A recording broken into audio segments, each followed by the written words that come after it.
எவ்வளவு என்று கணித்தான். ஸோ நாமளும் நிறைய விஷயங்களை பார்க்கிறோம், நிறைய விஷயங்களை பார்க்கிறோம்.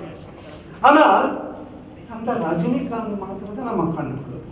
இந்த பயிர்களுக்கு சிரேகா மாத்திரம் தான் உள்ள போறாங்க, மித்தையெல்லாம் விட்டாங்க. ஆக 1000 விஷயங்களை நாம் பார்க்கிறோம். ஆனால் அதை கவனிக்க நியூட்டன் கவனிக்கலாம். ஏண்டா விழுகிறது என்று அது மாத்திரமல்ல, உலகத்தின் இடம் எவ்வளவு என்று கணிக்கிறான். வாழ்க்கையில் மிகப்பெரிய உச்சங்களை தொட வேண்டும் என்றால் பார்க்க வேண்டும், கவனிக்க வேண்டும், கணிக்க வேண்டும். ஒரு ஆளை பார்க்க டாக்டரா இருங்க, ஒரு ஆளை பார்க்கிறோம், ஒரு நிகழ்ச்சியை சந்திக்கிறோம், பார்க்க வேண்டும், கவனிக்க வேண்டும், கணிக்க வேண்டும். இவைகள் தான் உங்களை வாழ்க்கையின் மிக உச்சம். அப்ப நியூட்டன் மாதிரி நாம வரணும்னு சொன்னா அவ்வளவு பெரிய மனுஷன் தான் நியூட்டன் என்று நீங்கள் கேட்கலாம். அப்போ உலகத்துல நமக்கு எல்லாம் தெரியும், எலக்ட்ரானை பற்றி உங்க பள்ளிக்கூடத்தில் சொல்லி இந்த பூமியில இருக்கக்கூடிய மேட்டர்னு சொன்ன மாதிரி இல்லையா, அதுல உடைக்க முடியாத ஸ்மாலஸ்ட் பார்ட்டிகல் என்று சொல்வது ஆட்டம். ஆட்டம்க்கு உள்ள என்ன இருக்குன்னு கேட்டா ஒரு நியூக்ளியஸ் இருக்கு. அந்த நியூக்ளியஸ்ல புரோட்டான் இருக்கிறது. புரோட்டான் தானே உள்ளே இழுத்துக்கொண்டு எலக்ட்ரானை ஒரு குறிப்பிட்ட வட்டத்தில் சுற்ற விடுகிறது. எலக்ட்ரான்கள் பறந்து போவதும் இல்லை, உள்ளே வாங்கிப்படும். ஆக இந்த உலகம் எதனால ஆக்கப்பட்டிருக்கிறது? Sum of the total of atoms. அப்ப இந்த உலகத்துக்கு கிராவிடேஷனல் ஃபோர்ஸ்ங்கிறது எங்கிருந்து வருகிறது? புரோட்டான்ல இருந்து வருகிறது என்பது தெரியாது. இப்ப சொல்றது, உலகத்துல கோடிக்கணக்கான நட்சத்திரங்கள் இந்த பிரபஞ்சத்தில், ஒவ்வொரு நட்சத்திரத்தையும் சுற்றி கிரகங்கள் சுற்றுகின்றன. அப்ப நிறைய ஸ்டார்ஸ் இருக்கு, ஒவ்வொரு ஸ்டாரையும் சுத்தி கிரகங்கள் சுற்றுகின்றன. ஆங்கிலத்தில் சொன்னா ஸ்டார், கிரகங்கள் என்று சொல்வது பிளானட். இப்ப சொல்லுங்க, what is the difference between the star and the planet?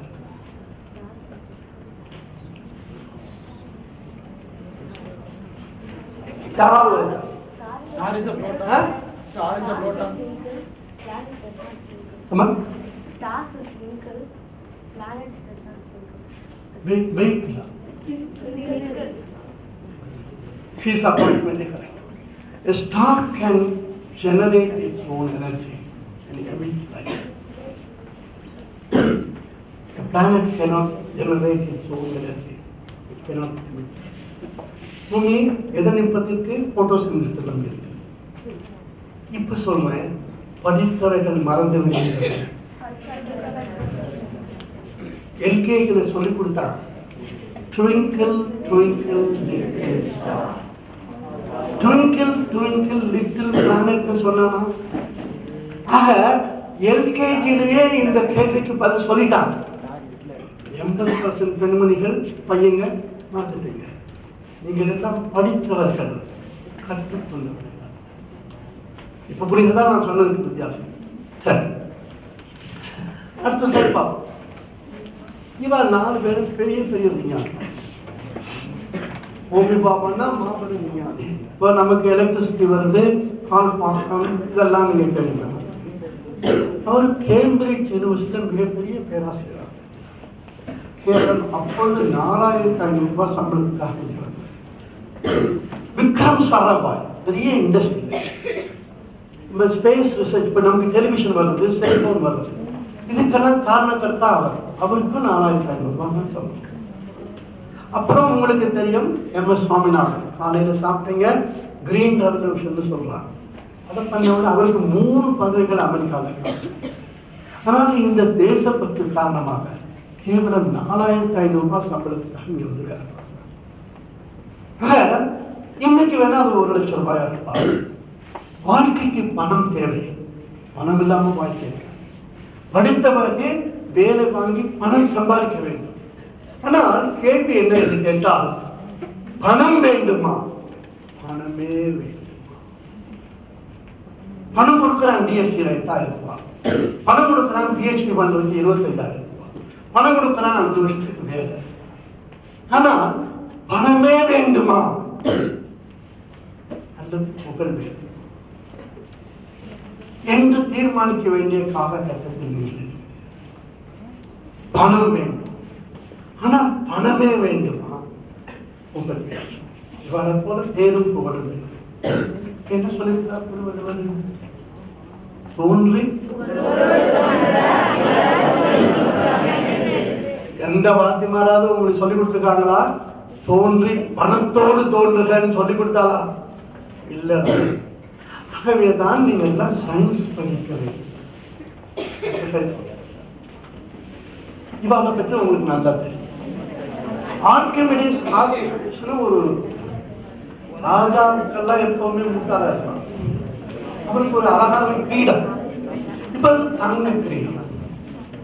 ஆனா ராஜாவுக்கு சந்தேகம் வந்து, இந்த கிரீடம் சொக்க தங்கமா, 24 கேரட் தங்கமா, அல்லது இதுல கலப்படம் இருக்கா? அப்படி நல்ல படிச்சு கௌரி வாங்கினா ரொம்ப முக்கியம்டா. நல்ல படிச்சு இப்போ ராஜா என்ன சொல்றாரு? இதை உடைக்கக்கூடாது, உருப்பிழைக்க சொல்லுங்க. இப்ப என்ன செய்யறான்? அதை பற்றி சிந்திக்கிறான்.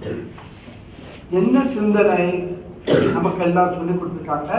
தங்கத்தின் டென்சிட்டி 16.3, காப்பரின் டென்சிட்டி 8.3. தங்கத்துல காப்பர் கலக்க அந்த மெட்டல் மெதம்.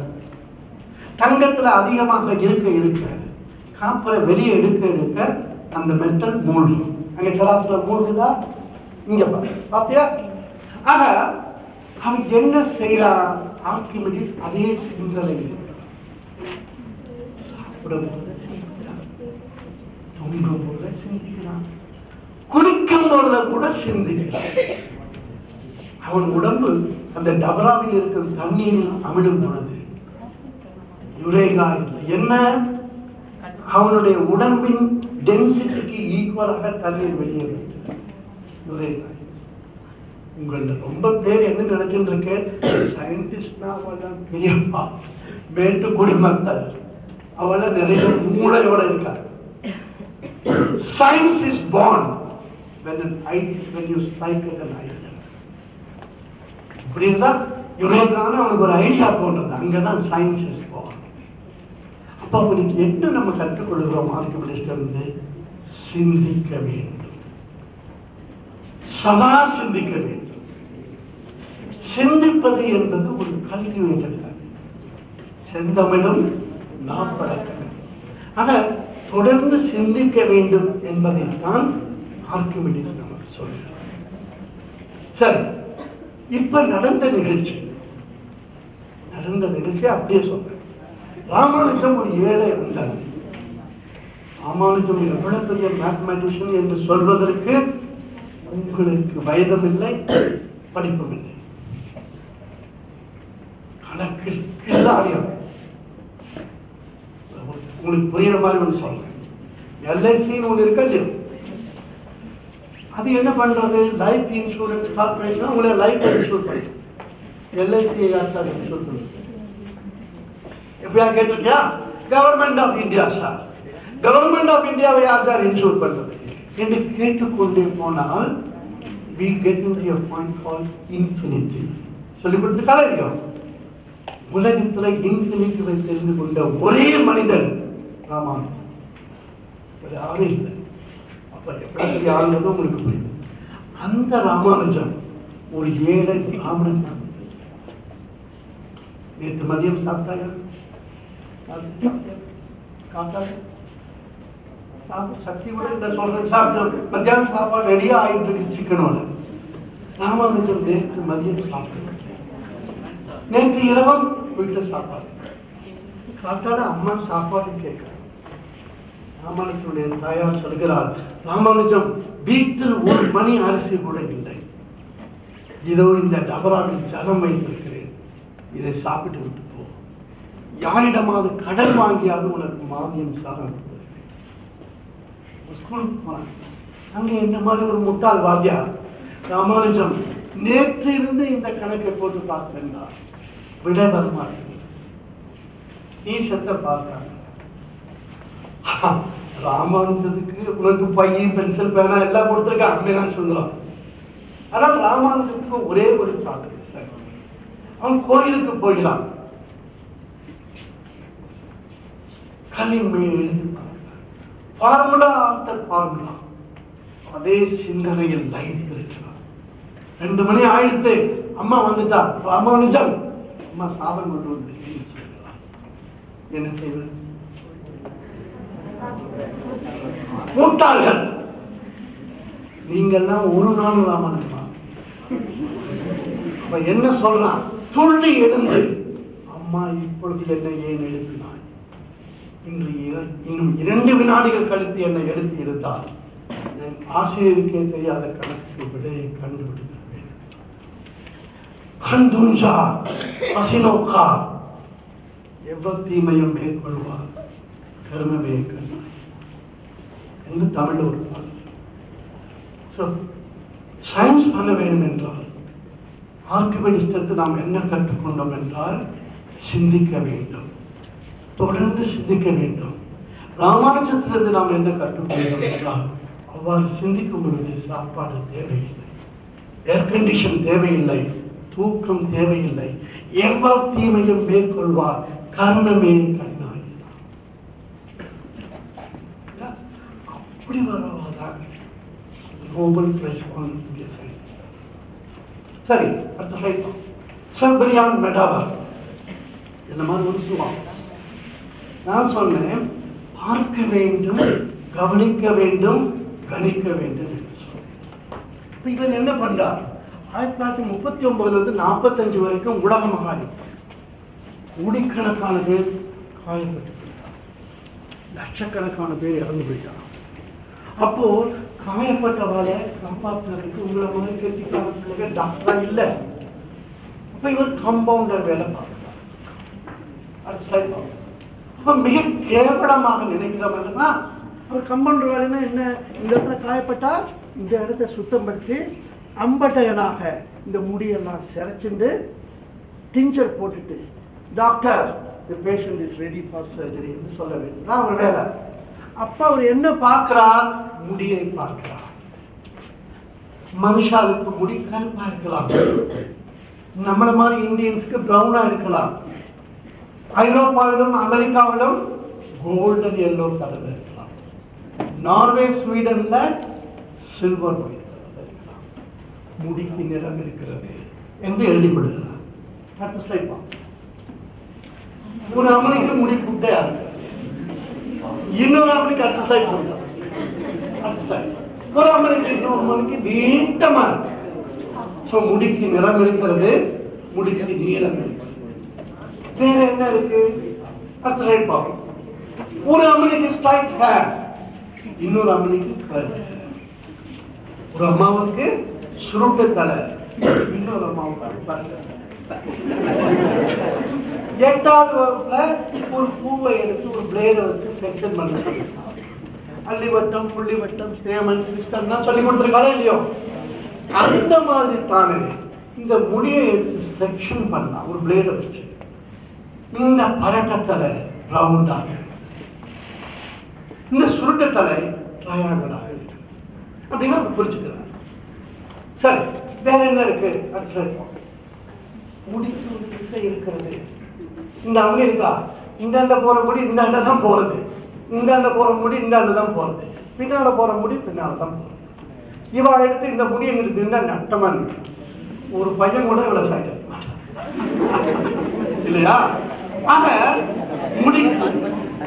முடிக்கு நிறம் இருக்கிறது, முடிக்கு நீளம் இருக்கிறது, முடிக்கு பரட்டையா சுருட்டையா என்று ஒரு கேரக்டர் இருக்கிறது, முடிக்கு ஒரு திசை இருக்கிறது. தலையில இருக்கிற முடிக்கு மாத்திரம் அல்ல, சரிப்பா, மீசையில இருக்கிற முடிக்கு கூட ஒரு திசை. சென்டர்ல இருக்கிற முடி வர்டிகலாக 90 டிகிரிஸ்ல கீழ் நோக்கி வளர்கிறது. பெரிஃபரல் எண்ணில் இருக்கக்கூடிய முடி ஹரிசாண்டலாக 150 டிகிரில ஆர்டிகலாக. முடியில கூட அந்த திசை.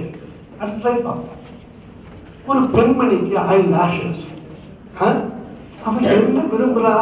இந்த கண் இமை எப்படி இருக்கணும், அப்படி முடி இறங்கி அப்படி மேல போகணும்னு விரும்புறான் இல்லையா? அப்படி அழகா இருக்கக்கூடிய ஐலாஷ் எது? சென்டர்ல இருக்கு. கரெக்டா சொன்னா. சரி, இப்ப ரெண்டு ஐப்ரோஸ் இருக்கு. சென்டர்ல ஒரு அமளி இருக்கா, அவரோட ஐப்ரோஸ் புருவத்தை பார்த்து கடைசியில ஓஆர்னு போட்டுக்கா ஒரு பெண்மணி, அவளுடைய புருவம் மெல்லிசா இருக்கு. எந்த புருவத்தில இருந்து முடிய பறிக்கலாம்? சென்டர்ல. ரைட். அதுல இருப்போம். இந்த பசங்கள்லாம் 75 வயசு சும்மா ரஜினிகாந்த் ஸ்டைல் அப்படி இப்படி எல்லாம் சொல்லுவாங்க. சொட்ட தலையிலாம் கொலைக்க தலையிலாம் எப்படி வெளியெல்லாம் இருப்பாங்க. இப்போ இந்த 3 பெண்மணிகள் இருக்காங்க. உங்களுக்கு தான் முக்கியமான சொல்றேன். 3 பேரும் சினிமாக்காரி, சரியா? வயசு 33, பணக்காரி, நல்ல பணக்காரி. யாரும் உங்களுக்கு புரியல.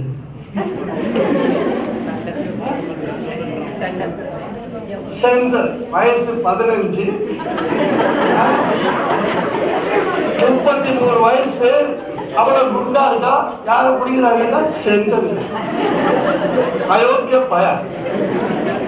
ஏன்னா அந்த கடைசியில பதமா வேண்டாங்க. ஏன்னு கேட்டா இது சரிக்கூடாது. To keep you aware. It's a teaching technology. So, இப்போ அவன் சொல்றது தப்பு இல்லை. அவன் பார்த்து சிரிச்சாலும் அவன் சொன்னது கரெக்ட். சென்ட்ரல் இருக்கிற பெண்மணியின் வெற்றியை பாருங்க சார். அப்படியே ஒரே முதல் அழகா இருக்கா சார். கடைசியில் இருக்கிற பெண்மணி சார், அந்த நெற்றி சற்று விகாரமாக இருக்கு என்று சொன்னால், இந்த 3வது பெண்மணியின் நெற்றியை இந்த பெண்மணியை மாறி இங்கே ஹேர்களை பதித்து ஜோடிக்கலாம். சொல்றாங்கல்ல, அப்ப ஹேர் டிரான்ஸ்பிளான்டேஷன் பண்ணா இந்த அம்மனிக்கு இருக்கிறது கரெக்ட தலை, சுற்ற தலையை கொண்டு போய் பதிக்க முடியுமா? முடியாது. அவன் முடி பின்னோக்கி போகிறது. 3 நாள் விழுக்கக்கூடிய முடிய வைக்க முடியுமா? முடியாது, இல்லையா? அவன் முடி கருப்பு, கோல்டன் எல்லோ கலரை வைக்க முடியுமா? ஆகவே மிக கேவலமாக நினைத்த ஒரு முடியை பற்றி ஆராய்ச்சி செய்கிறார். அந்த கருத்துக்களை அவர் எழுதி கொடுக்கிறார், பார்க்கிறார், கவனிக்கிறார், கணிக்கிறார். ஆக ஹேர் டிரான்ஸ்பிளான்டேஷன், பிளாஸ்டிக் சர்ஜரி என்று சொல்லக்கூடிய ஒரு மாபெரும் விஞ்ஞானத்தை ஒரு பெண்மணியை ஒரு அயோக்கிய பெயர் இங்க இருக்கிறதுக்கு எடுத்தாங்க. கேட்டுக்காங்க, ஒன்னையும் விட்டு போக மாட்டாங்க. ஆனா இவருக்குள்ள குஸ்தி நடக்கிறச்ச ஒரு முடியவாத விட்டு போவானா இல்லையா? அந்த முடியை எடுத்து செக்ஷன் பண்ணா அது ஒரு துரதிருஷ்டவசமாக ட்ரையாங்கிளாக இருந்தால் அது கேர்டு ஹேர்ல இருந்தே வர முடியும். ஆனா இந்த அயோக்கிய பசங்கள்ல எவனுக்குடா இந்த கேர்டு ஹேர் இருக்குன்னு பார்த்தோம்னா அவன் தான் அந்த குற்றத்தை செய்திருக்கிறான் என்று சொல்லாமல்லவா? அதற்கு பேர் ஃபாரன்சிக் சயின்ஸ், குற்றத்தடவை. ஆக மிக கேவலமாக நினைக்கக்கூடிய முடியை பற்றி பார்க்கிறார், கவனிக்கிறார், கணிக்கிறார். பிளாஸ்டிக் சர்ஜரி என்று சொல்லக்கூடிய மாபெரும் விஞ்ஞானத்தை தோற்றுகிறார். ஃபாரன்சிக் சயின்ஸ் என்று சொல்லக்கூடிய மாபெரும் விஞ்ஞானத்தை தோற்றுகிறார்.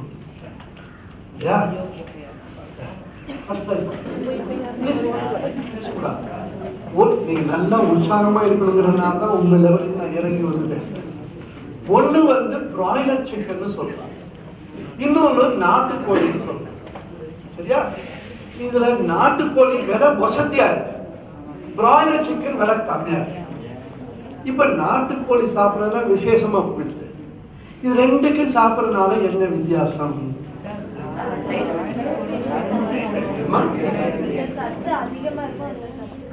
சரி, அந்த அம்மா அப்ராக்சிமேட்லி ஆன்சருக்கு வரலாம். அதாவது இப்ப விக்னேஸ்வரர் என்ன செய்யலாம், திங்கட்கிழமை காலைல இட்லி, செவ்வாய்க்கிழமை காலைல தோசை, புதன்கிழமை பூரி, இது போட்டு உங்களை ஒழிச்சுக்கிட்டு. வீட்டுல இருந்தா அம்மா என்ன செய்யறா, கொஞ்சம் இட்லி கொஞ்சம் தோசை, அப்ப 2-3 ஐட்டம் கொடுக்குறாரா இல்லையா? அந்த மாதிரி தானே இந்த நாட்டுக்கோழி வெளியில போய் சாப்பிடுறது. இப்ப என்ன சாப்பிடுறது? இலை சாப்பிடுது, கிரைன்ஸ் சாப்பிடுது, பூச்சிகளை சாப்பிடுது. So it has accessibility to a wide spectrum of food. Broiler சிக்கனுக்கு என்ன சாப்பாடு போடுறான்? பெல்லட் போடுறான். இந்த பெல்லட்னுடைய இன்கிரீடியன்ட் சொல்றாங்க மூலப்பொருள். அது வந்து நம்ம இன்கிரீடியன்ஸ் ஆர் லிமிட்டட். ஸோ சாப்பிட்ட சாப்பாடு தான் நம்ம உடம்புல தங்கும். ஸோ இந்த பிராய்லர் சிக்கனை சாப்பிட்ட accessibility to various nutrients is limited. ஆனால் நாட்டுக்கோழினா you have a wide spectrum. அது இன்னொன்று, நாட்டுக்கோழி 1 கிலோ வர்றதுக்கு 1 வருஷம் ஆகும். இந்த பிராய்லர் சிக்கன் 150 நாள்ல 1 கிலோ இல்லையா? அதுக்கு என்ன பண்றான்? ஹார்மோனை கொடுக்குறாங்க. அந்த ஹார்மோனுக்கு வந்து ஒரு ஜாதி ஸ்டீராய்ட்ஸ்னு ஒரு ஜாதி. இந்த ஸ்டீராய்டில் ஒரு சப்செக்ட் என்னன்னு கேட்டா, இந்த பெண்மணி பெண்ணாவே இருக்கா, அதுக்கு காரணம் she secretes in her body, in her ovary, estrogen என்று சொல்லக்கூடிய ஹார்மோனை உற்பத்தி பண்றான். இந்த பையன் ஈவனுடைய உடம்புல ஆண்ட்ரோஜனை உற்பத்தி பண்றான். ஆனா நம்ம ஃபார்மர்ஸ் இருக்காங்க, இந்த சிக்கனை வளர்க்குறவங்க, அவனுக்கு எது கிடைக்குதோ அதை எடுத்து குத்திடுறான். சில சமயம் ஆண்ட்ரோஜனை குத்துவா, அதை நீங்க சாப்பிட்டாங்கன்னு வச்சுக்க, அப்பாவுக்கும் அண்ணனுக்கும் ஒன்றும் பிரச்சனை இல்லை, உனக்கும் அம்மாவுக்கும் பிரச்சனை. You may be மேஸ்குலரைஸ்ட். எஸ்ட்ரோஜனை குத்தி இருந்தா என்ன ஆகும்? உனக்கும் அம்மாவுக்கும் ஒன்றும் பிரச்சனை இல்லை, தம்பிக்கும் அப்பாவுக்கும் ஃபெமினைஸ் ஆகக்கூடிய வாய்ப்பு, இம்பார்ட்டன்ட் ஆகிறதுக்கு வாய்ப்பு. ஆகவே தான் நாட்டுக்கோழி பிராய்லர் சிக்கனை பார்த்து சற்று உயர்ந்தது, காஸ்ட்லியாக. ஆக இப்ப கோயிலை பற்றி பார்த்தோம், சாமியை பற்றி பார்த்தோம்.